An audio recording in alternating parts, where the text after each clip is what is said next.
Welcome back to our study of the Law of Moses. Now, that is the last time that you will hear me say those words. This is our final session to cap off the entire study that we started, nearly 2 years ago. Next week, we're going to start putting our knowledge of the law to good use as we begin studying the book of Hebrews. And this will also serve as a way for us to consider how the New Testament and how Christians in the first century treated the law. To help us answer that question, what place does the law hold in our lives today? Right, so for all of this study, what's the relevance of it? We'll be addressing that question in pretty great detail as we go through our study of Hebrews.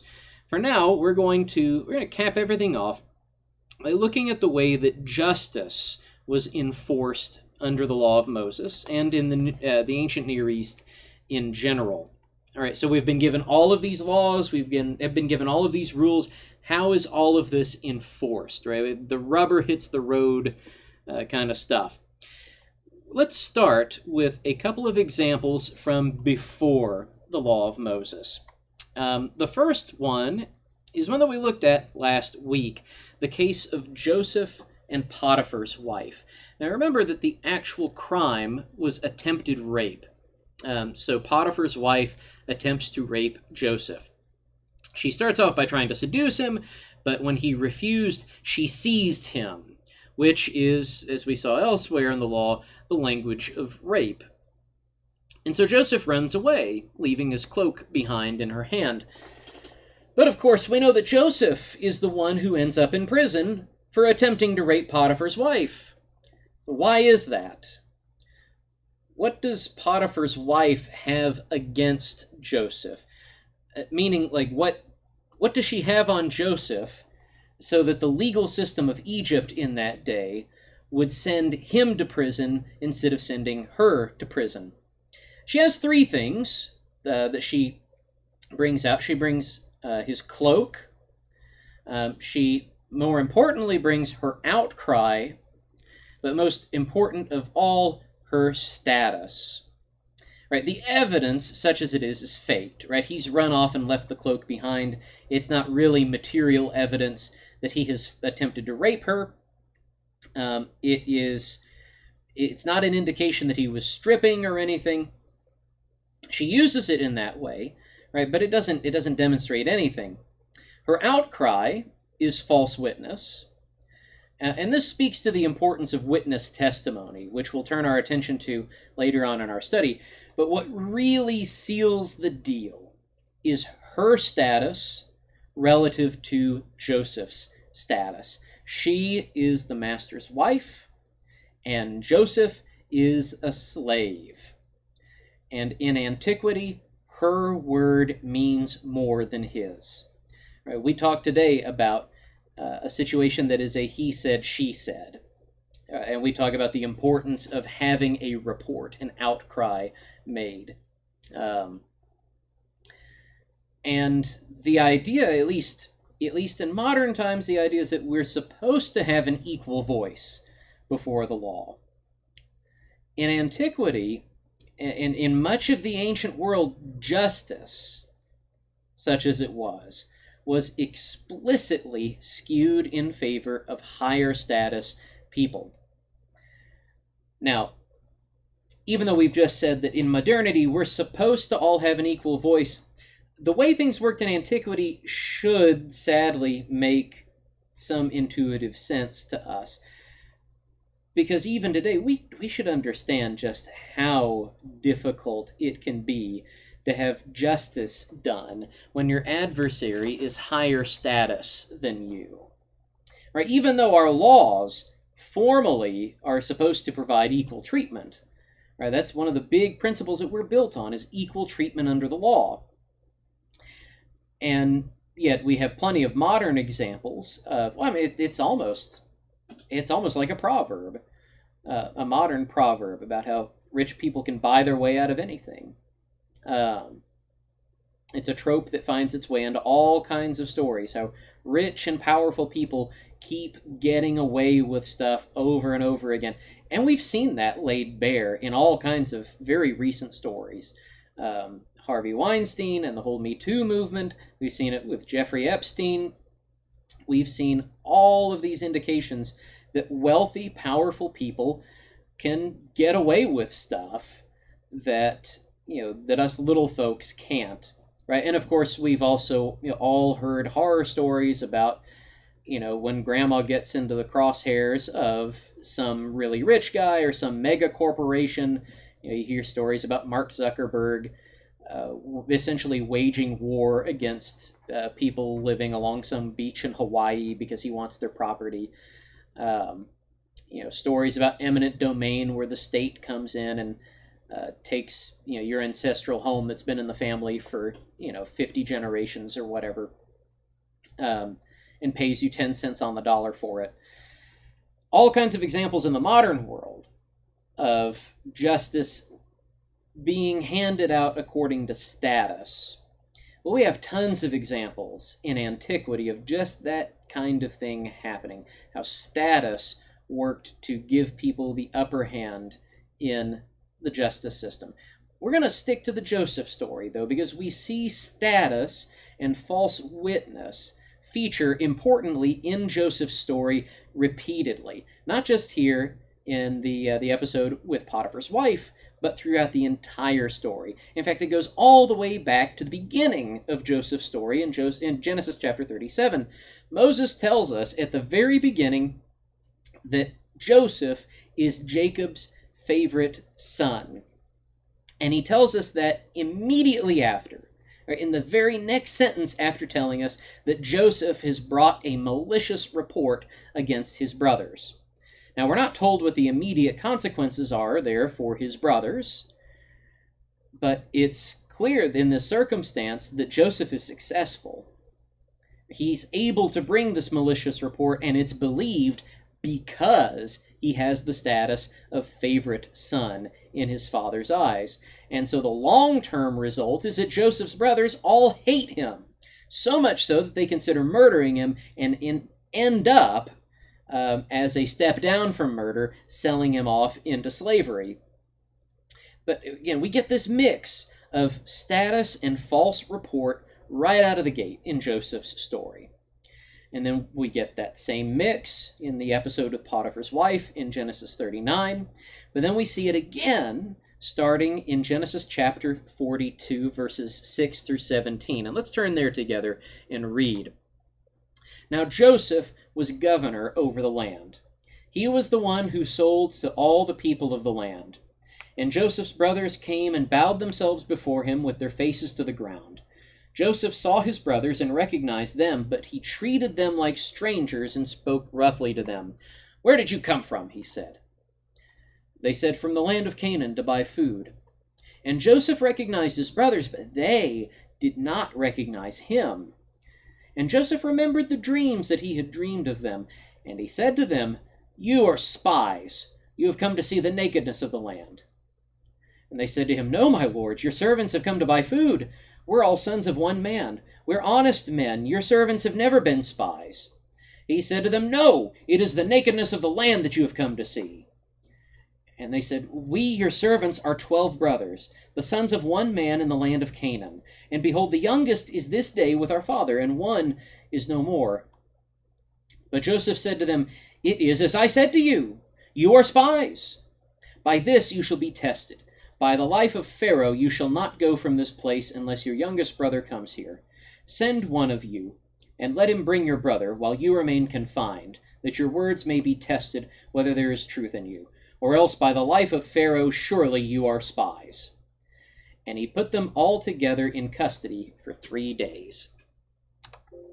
Now, Moses starts this part of the story by reminding us of Joseph's status. Now, Joseph was governor over the land. Now, we already know that from the previous chapter. Right? We've seen Joseph's time in prison. We've seen the visions. We've seen how he's been pulled out and set before Pharaoh and interprets visions for Pharaoh, and how Pharaoh sets him over all the land. So we know already that Joseph is second in command over all Egypt, behind only Pharaoh. But Moses reminds us there in verse 6, now Joseph was governor over the land. He reminds us here because it's important for our understanding of what happens over the rest of the passage. Because Joseph recognizes his brothers, but they don't recognize him. And so his status over them is preserved. He is a lord of Egypt. And in fact, they address him as Lord. And Joseph remembers his dreams. So he accuses them of being spies. Now, what evidence does he have for this? He doesn't have a shred of evidence for it. He has no reason at all to say this. And they, of course, they object. They start offering up all of this evidence that they can't be spies. No, we're all brothers. Right? We're not some band of mercenaries who's come together. We all have one father. Right? We've got a little brother who's left back behind at home. We're all starving. Right? We've got a brother who's dead. Right? And they're spilling their guts to Joseph, trying to prove their character, that they are not spies. And in the end, what does Joseph say to them? But Joseph said to them, "It is as I said to you." I don't know if your parents ever pulled this on you whenever you were a kid, or if you've ever done this with your own kids, but have you ever had a situation where you've just had to tell them, "It's this way because I say so"? Right? They want to argue with you about something. That's essentially what Joseph has just pulled with his brothers. Right? You're spies because I said so. And there's nothing that they can do for it. They can offer all the evidence in the world, and there's not a thing that they can do about it. And what ends up happening?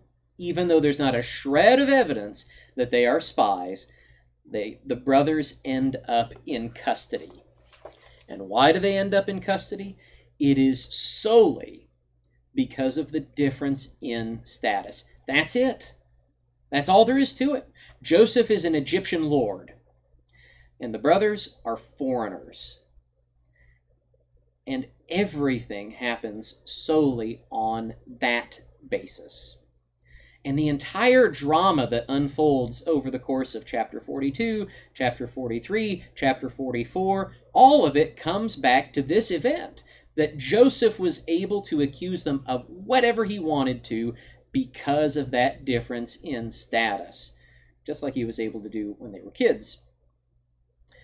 Now, this whole drama that starts here in Genesis 42 reaches its climax when Joseph plants his divining cup in Benjamin's bag and starts to accuse him of stealing it. Let's read the first 5 verses of Genesis 44.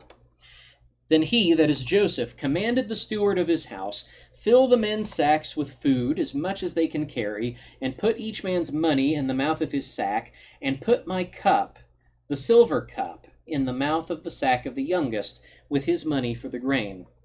And he did as Joseph told him.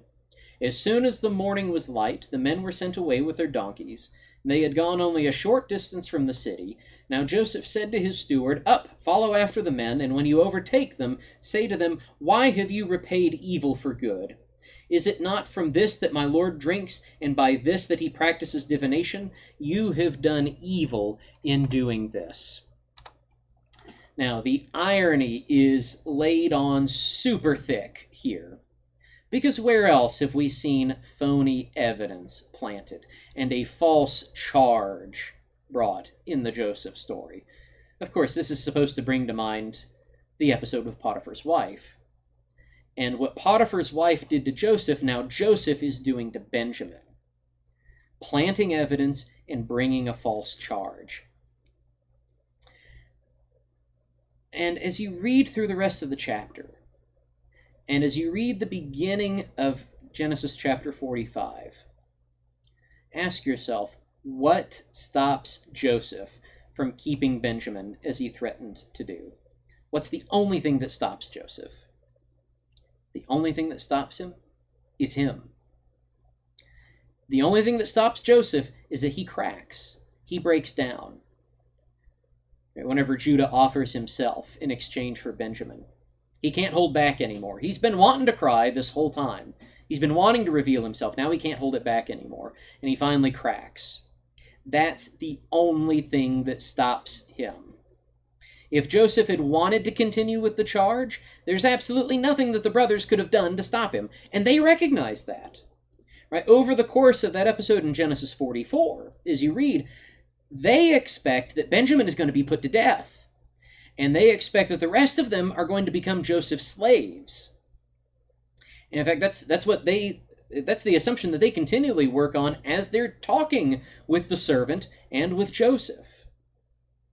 So what we learn from all of this is that status carries a ton of weight in antiquity.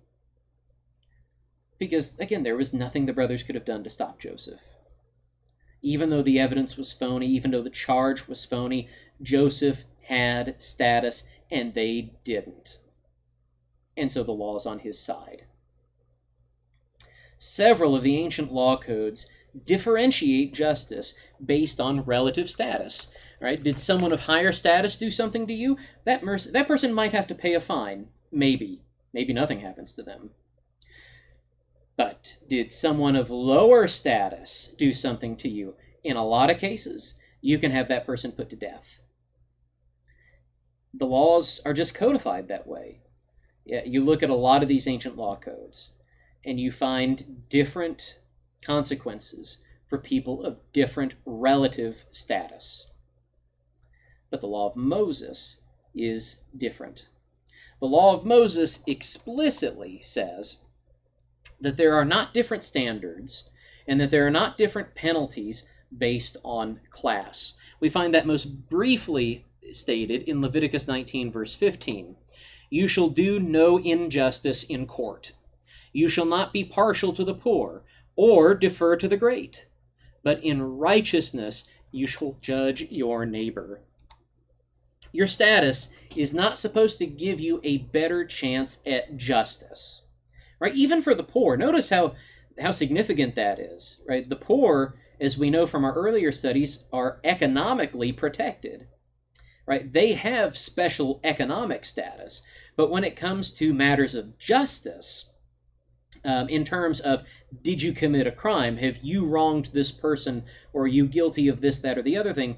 They don't have any special status. No one has special status before the law of Moses, at least in regards to that. Now, of course, we understand that there are other ways in which status can get you what you want, even if the law explicitly says status is not supposed to be a factor. We understand that status can still have an influence, especially if your status comes with wealth. We recognize that in the modern world all the time, and this is why bribes are such a big deal in antiquity, and especially in the law of Moses. Again, to find things stated briefly and simply, we can turn to Exodus chapter 23, verse 8. You shall take no bribe, for a bribe blinds the clear-sighted and subverts the cause of those who are in the right. A bribe perverts justice, and so there's to be no bribe accepted. Right? No money is to be taken in matters of justice. In short, judges are not to be corrupt. They are not to judge on the basis of status. They're not to judge on the basis of some personal gain that they're going to get based on that judgment. So, according to the law, what standards are they supposed to use? I mean, obviously, you don't want them judging on the basis of status. You don't want them judging on the basis of wealth, of a bribe. So on what basis are they to judge? In the ancient Near East, there is very little in the way of what we would consider evidence in modern parlance. We have relatively sophisticated means of collecting physical evidence from crime scenes. And we use that to try to provide a more objective record of the facts. Now, obviously, the physical evidence collected at a crime scene is not going to do everything. They're kind of a safety net, as it were. Now, obviously, the ancients didn't have access to a lot of what we have. Instead, they primarily had witnesses. Now, we still rely I'd say mostly on eyewitness testimony for a lot of things. Again, the physical evidence is usually kind of a safety net. It's another layer, like an evidentiary layer. But witness accounts are still, that's the primo evidence. In antiquity, it's almost the only evidence, and it is far and away the most accepted form of evidence in antiquity. Hence the importance of all of these different things we've seen, like the outcry in the rape laws, the stress placed on bearing false witness. Right, we see false witness condemned all over the law, and it's so important that it's one of the 10 Commandments. It's no coincidence, by the way, that it is false witness. Of all sins, it's false witness that leads to our Lord's being crucified. That's how powerful and evil false witness is. It is the specific crime that put our Lord on the cross.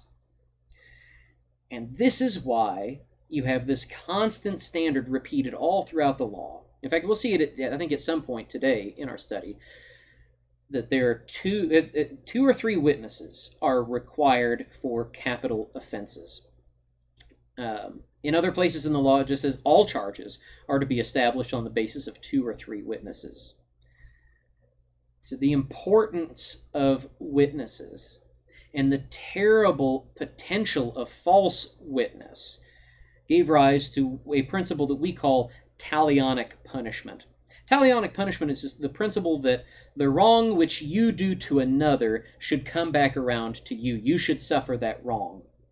Specifically in the case of false witness, if you falsely accuse someone of a crime, or if you bear false witness against someone and you are found out, you must bear the penalty of that crime. So let's see that demonstrated in the law of Moses in Deuteronomy chapter 19, beginning in verse 15. A single witness shall not suffice against a person for any crime or for any wrong in connection with any offense that he has committed. Only on the evidence of 2 witnesses or of 3 witnesses shall a charge be established. If a malicious witness arises to accuse a person of wrongdoing, then both parties to the dispute shall appear before the Lord, before the priests and the judges who were in office in those days, and the judges shall inquire diligently. And if the witness is a false witness and has accused his brother falsely, then you shall do to him as he had meant to do to his brother. So you shall purge the evil from your midst, and the rest shall hear and fear, and shall never again commit any such evil among you. Your eye shall not pity. It shall be life for life, eye for eye, tooth for tooth, hand for hand, foot for foot. All right, so there we have talionic punishment expressed in its fullness. If you bear false witness against somebody else, what they would have been punished with, you are to be punished with. And it is to be done according to this basic, this principle of lex talionis. Life for life, eye for eye, tooth for tooth, hand for hand, foot for foot. We've seen in past classes that judgment is to be rendered at the gates of the city by the elders of the people. All right, so we're getting into now who is it that is supposed to enforce justice and where is it to be enforced. All right, this should go without saying, but police officers they're an innovation. They're a very recent innovation. The whole institution of policing is less than 200 years old, if I remember correctly. Certainly, as we find the law enforcement profession as it is today, it is a very, very modern thing. For most of history, justice was carried out either by some member of the king's court, or the king himself, some other representatives of the king, by military and military tribunals. What we see in the Old Testament, in the law of Moses, is it is mostly dealt with at the local level, at the city gates, by the elders of the people in whatever town or village or city you're talking about. So we saw it with the Goel. Remember at the end of Ruth, Boaz gets the elders together along with this other redeemer, and he has this whole thing adjudicated and settled out, and the elders of the city bear witness for them. You remember also, if there's a redeemer who's not willing to raise up a son for his dead brother, the brother's widow can drag him before the elders at the gate and take his shoe off and spit in his face. We saw it with the proof of virginity. Remember, if a man marries a woman in the law and is displeased with her because of some indiscretion, and claims that she was not a virgin whenever she was married to him, then the whole thing goes before the elders at the city gates, and the bride's family has to bring out the proof of virginity and show it to the elders at the gates. We see this with cases of rebellious children in Deuteronomy chapter 21. Let's see, I don't think I put that in the slides. Where if you've got a rebellious or stubborn son or daughter, you can drag them before the elders at the gates and have them punished there, potentially even put to death. So this is the normative form of judgment in Israel. As much as can be handled locally, should be handled locally. It's still handled publicly, but it is handled at the local level at the gates by people who live there, who have a stake in that community and making sure that justice is done in that community. And in many cases, the punishment is to be enforced by the townspeople themselves. So we see this in all kinds of occasions, instances where someone is guilty of offering a child to Molech, instances where people are guilty of following other gods, guilty of breaking the Sabbath, all kinds of things. Let's start in Leviticus chapter 20. We'll read the first 5 verses. Say to the people of Israel, any one of the people of Israel, or of the strangers who sojourn in Israel, who gives any of his children to Molech, shall surely be put to death. The people of the land shall stone him with stones. I myself will set my face against that man, and will cut him off from among his people, because he has given one of his children to Molech, to make my sanctuary unclean, and to profane my holy name. And if the people of the land do at all close their eyes to that man when he gives one of his children to Molech, and do not put him to death, then I will set my face against that man and against his clan, and will cut them off from among their people, him and all who follow him in whoring after Molech. Right, so you see it's the people of his clan who are first and foremost responsible for rendering this punishment. Because you see, the people that are singled out by God, if they ignore the crime, is the man's own clan. So again, everything is to be handled locally. We find this also with cases of blasphemy. Leviticus chapter 24, verse 15. And speak to the people of Israel, saying, whoever curses his God shall bear his sin. Whoever blasphemes the name of the Lord shall surely be put to death. All the congregation shall stone him. The sojourner as well as the native, when he blasphemes the name, shall be put to death. And then we find it finally with Sabbath breaking in Numbers 15:32. While the people of Israel were in the wilderness, they found a man gathering sticks on the Sabbath day, and those who found him gathering sticks brought him to Moses and Aaron and to all the congregation. They put him in custody because it had not been made clear what should be done to him. And the Lord said to Moses, the man shall be put to death. All the congregation shall stone him with stones outside the camp. And all the congregation brought him outside the camp and stoned him to death with stones, as the Lord commanded Moses. So, the vast majority of judgment that you find in ancient Israel is to happen in this way. The trial, as it were, happens at the gates. The elders of the town are the judges and jury, basically. And the people of the town are the executioners, if an execution is warranted. Everything handled locally, for most cases. There are some cases, however, where you have to appeal to a higher authority. The law calls for priests to render judgment in certain cases. We'll start in Deuteronomy 17, verse 8. If any case arises requiring decision between one kind of homicide and another, one kind of legal right and another, or one kind of assault and another, any case within your towns that is too difficult for you, then you shall arise and go up to the place that the Lord your God will choose. And you shall come to the Levitical priests and to the judge who is in office in those days, and you shall consult them, and they shall declare to you the decision. Then you shall do according to what they declare to you from the place that the Lord will choose. And you shall be careful to do according to all that they direct you, according to the instructions that they give you, and according to the decisions which they pronounce to you, you shall do. You shall not turn aside from the verdict that they declare to you, either to the right hand or to the left. The man who acts presumptuously by not obeying the priest when he stands to minister there before the Lord your God, or the judge, that man shall die.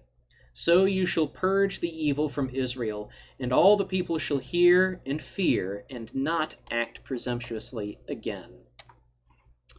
All right, so there you see very similar language used to the laws against false witness. The one bearing false witness is to be punished.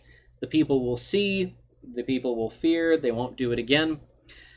The same thing goes with appealing to the priest. The priest's authority in this case is to be respected. If the case is too difficult, the elders of the town take the case to the priest, wherever the house of the Lord happens to be, or whether it's at Shiloh or Jerusalem or wherever, goes to the priest and has the priest render judgment. And so you're supposed to listen to the priest.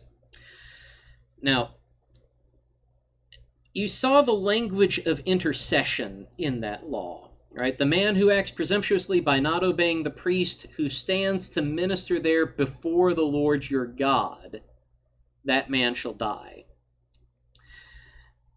The priest is ultimately an avenue for God's own judgment. And so when we say sometimes you need to appeal to a higher authority, this is precisely what we mean. You need to appeal to the highest authority. And so in Deuteronomy 17, the judgment is understood to have been a divine judgment, since it's coming from the priest. In other laws, that the divine nature of that judgment is made explicit, at least even more explicit to our ears. For example, we have the Sota ordeal of Numbers 5, or we've done classes on that in the past, so we're not going to go all through Numbers 5 again. But where a man suspects his wife of having been unfaithful to him, but he has no evidence, he can take her to the priest. The priest basically mixes up a potion, has her drink it, and God himself renders the judgment. If she's guilty, her womb falls out. If she is innocent, she will bear children. So it is a directly divine judgment. But it begins with the priest. You go to the priest. The priest is to write down the curse. The priest is supposed to mix up the potion and administer it. The priest is supposed to observe all of the goings-on. This priestly duty to judge and God's participation to render that judgment, those are displayed in the very clothing that the priest wears, in the priestly garments, in the form of two stones, what we refer to as the Urim and the Thumim. We read about them in Exodus chapter 28. Now, in Exodus 28, we get a long description of what the priest's clothing is supposed to be like. We're going to catch like the beginning and the end of that segment that's going to talk about the Urim and the Thumim. So we're going to start in Exodus chapter 28, verse 15, and then we're going to skip to verse 30. You shall make a breastpiece of judgment in skilled work. In the style of the ephod you shall make it. Of gold, blue, and purple, and scarlet yarns, and fine twined linen you shall make it. Now skipping down to verse 30. And in the breastpiece of judgment you shall put the Urim and the Thumim. And they shall be on Aaron's heart when he goes in before the Lord. Thus Aaron shall bear the judgment of the people of Israel on his heart before the Lord regularly. Right, so Um, the Day of Atonement is alluded to in talking about Aaron going before the Lord um, and bearing these stones of judgment on his heart whenever he goes in before the Lord. This is the judgment of the people of Israel being on his heart before the Lord. But the whole language of this, um, we're meant to understand that this equipment is meant for Aaron as high priest to carry out his duties as judge. That's why it's called a breastpiece of judgment. And that's why the Urim and the Thummim are referred to as the judgment of the people of Israel. In other words, the Urim and the Thummim are the means by which the priest judges the people. The means by which God makes known to the priest what the true judgment is to be. Now, we don't know exactly how the process worked, but in some way these stones were to be cast, they were to be read in some way, so that the priest could discern what the Lord's judgment was in whatever case has come before him. So, you've got a couple of different layers of judgment given. And later in Israel's history, the king kind of becomes an additional upper layer of judgment, which is why we so often put the blame on David for things, why the histories of Israel always put the blame on the kings for some of the things that happen wrongly in the land. So you've got these different layers. It starts at the local level with simple cases. More complex cases move up to Shiloh or Jerusalem or wherever and are dealt with by the priest and ultimately by God himself. But even in cases where the authorities are not explicitly appealed to, God promises to act as judge. So God acts as the ultimate judge over every case in the law of Moses. We find this expressed generally in the law of Moses whenever God lays out the blessings and curses either for obeying or disobeying the law. We see it in places like Leviticus 26, where God says, look, I'm going to be watching Israel. And if you follow the law, I'm going to bless you. I'm going to do all these good things for you. If you disobey the law, if you break the law, then I am going to oppress you, and ultimately I am going to boot you out of the promised land, and you're going to lose everything. But we also find it in specific cases. For example, in Exodus chapter 22, beginning in verse 22, you shall not mistreat any widow or fatherless child. If you mistreat them, and they cry out to me, I will surely hear their cry. And my wrath will burn, and I will kill you with the sword, and your wives shall become widows, and your children fatherless. If you lend money to any of my people with you who is poor, you shall not be like a money lender to him. You shall not exact interest from him. If you ever take your neighbor's cloak in pledge, you shall return it to him before the sun goes down, for that is his only covering, and it is his cloak for his body. In what else shall he sleep? And if he cries to me, I will hear, for I am compassionate. So in all of these cases where there's not someone to stand in and make sure that justice is being done, God says, I'm going to hear. I'm going to make sure that justice is done. And so that's how justice is done under the law. All right, everything that we have seen requires obedience in order for it to work. There are so many ways that this whole system just comes crumbling down when people don't cooperate. And we've seen so many examples of it over the course of our study. We saw Joab taking Abner to the gates of Hebron and stabbing him there, corrupting justice. We saw David failing to render judgment in several cases. We saw bearing false witness. We saw the case of Naboth's vineyard, where Jezebel sets up false witnesses to accuse Naboth of blasphemy and pays off these witnesses. So we see, where all of these things are commanded. You shall not bear false witness. You shall not take a bribe. You shall render righteous judgments. there's really very little enforcement mechanism beyond God himself. If somebody like Joab or David or Jezebel chooses to disobey the law, there's very little that can be done to curb their wickedness. There are so many ways in which justice can be perverted. And of course, the same is true today.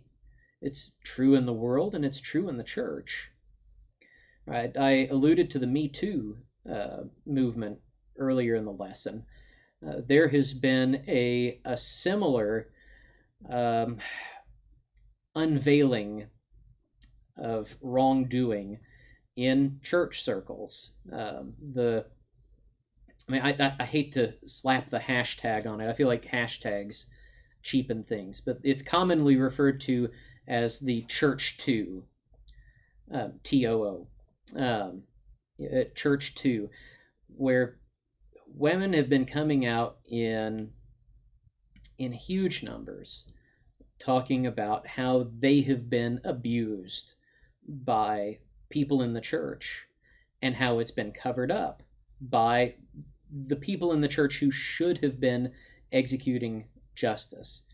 Right? We at 14th know somebody who has been in that situation. Not a situation that happened at 14th, a situation that happened in another church, in another denomination, in another time and place, who has dealt with that trauma and had it covered up.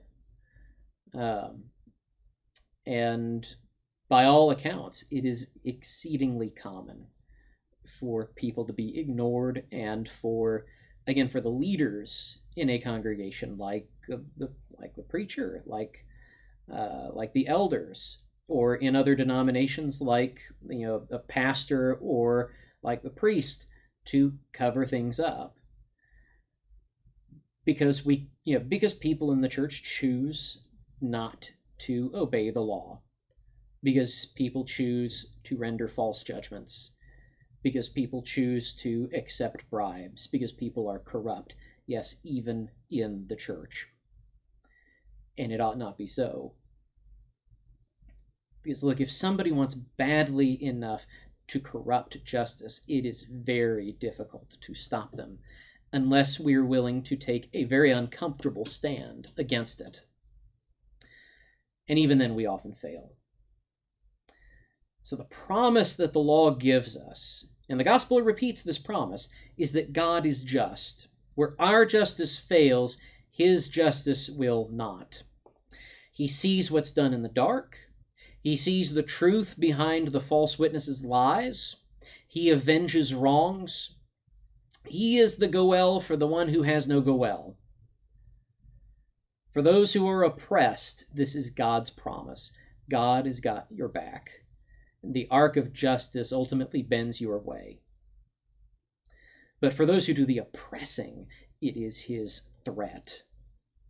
We confess that we will never get things perfect in the here and now, but that doesn't mean that we shouldn't try, right? It doesn't mean that we just kind of throw up our hands and say, well, God's going to come along later and clean up this mess. We're not going to try to eminentize the eschaton, like William F. Buckley, Bill Buckley Jr. said that, right? That was his shtick. Anytime you wanted to do something good that he didn't want to do, it was eminentizing the eschaton. And we confess, we're not going to get everything perfect here. It is not an excuse to throw up our hands and not try, because we know that God will judge us based on what we do in the here and now. And so, as imperfect as our justice is, we must strive for it to be perfect, because we know that God is coming. We know that God will judge us. Well, I hope that this entire study has been beneficial to all of you. Teaching it, I have gotten a ton of benefit out of this, going through the studies, reading the law, piecing things together. In this course, we have striven to show the history of Israel and the history of the patriarchs, because that's also the history of the church. We have striven to explain the worship of God, which he required under the law of Moses, because Jesus Christ came to fulfill that law. And his fulfillment of the law is the basis on which our own worship is built. And we've seen many, many ways in which the law that Israel offered under, the worship that Israel offered under the law teaches us about the worship that is required of us in the church today under Christ's covenant. Our study of Hebrews is going to delve further into that, by the way, into greater detail, the connection between the worship that is offered under the law and the worship that is offered in the church. Finally, we have striven to show what kind of justice God expects of mankind. Not just what we've talked about today, but what we've been talking about over the past many weeks. What the standards of right behavior are. What the heart is supposed to be like. The heart that lies behind all of our behavior. What it is supposed to be like. We learn about all of that in the law. God only wrote a civil law for one nation. And he did it for Israel. Now, we're right to say today that the religious requirements of the law of Moses have been done away with in ways that the New Testament specifies. We're talking about circumcision, talking about the dietary laws, talking about animal sacrifices, talking about, there are several things that we could name that are talked about specifically in the New Testament. Things that, in the language of Acts 15, the early church saw that it was not fit to add these burdens to Gentile believers. Right? We rightly recognize that those kinds of religious requirements have been done away with because of Christ. They're all fulfilled in Christ. But the principles behind the civil law largely have not been done away with. In fact, we see Christ amplifying them in the Sermon on the Mount. Right? When the elders in Jerusalem are writing in Acts 15 to the Gentile churches that they're not going to lay any other burdens on them, they are not releasing them from the requirements, thou shalt not kill, thou shalt not commit adultery, thou shalt not bear false witness, thou shalt not covet. They're not releasing them from that at all. Those are universal burdens. Right? That is a universal law. Things that, again, we see Christ amplifying in the Sermon on the Mount. Right? You heard it presented this way, you shall not murder. I'm telling you, you shouldn't even get mad at your brother. You shouldn't hate your brother, or you're going to bear the judgment. Whoever says you empty head, right, is liable to the hell of fire, Jesus says. When Christ gave himself on the cross, he didn't make obsolete the requirements to love our neighbor as ourselves, to promote peace, to use just weights and balances, to respect others' property, to remain sexually pure, to marry each other for life and to let the marriage bed remain undefiled, right? To care for our children rather than murdering them in the womb, to protect the widow, the orphan, and the foreigner, to forgive debts. None of that was wiped away. Secular politics is built on picking and choosing which of those requirements we're going to honor and which of those requirements we're going to make elaborate secular excuses for not honoring. What the law sets in front of us is a whole picture, a broad requirement that says you shall love the Lord your God. You shall love your neighbor as yourself. Right? Remember, everything hinges off of that. All of those things that we listed out hinge off of those two commandments. And so, looking at this part of the law, where we have shown what kind of justice God expects of Israel and then ultimately of all of us, I hope that it moves us, because it's easy for us to get caught up in the red team, blue team nonsense that the world feeds us today. Again, where secular politics is about picking and choosing what set of principles you want to honor and what set of principles you want to make excuses for. And we are told in the Sermon on the Mount, you are to be perfect as your Father in heaven is perfect. So to close out the whole study, I just want to read the words of the Apostle Paul about the value of the law that we have just finished studying. But Paul's writing, he's not just writing about the New Testament. He's not just writing this about the Gospels, about the epistles. He's writing this about all of it, the law of Moses included. He says, all Scripture is breathed out by God and profitable for teaching, for reproof, for correction, for training in righteousness, that the man of God may be complete, equipped for every good work. And it is my prayer that this study has helped us in doing that. That's it for now.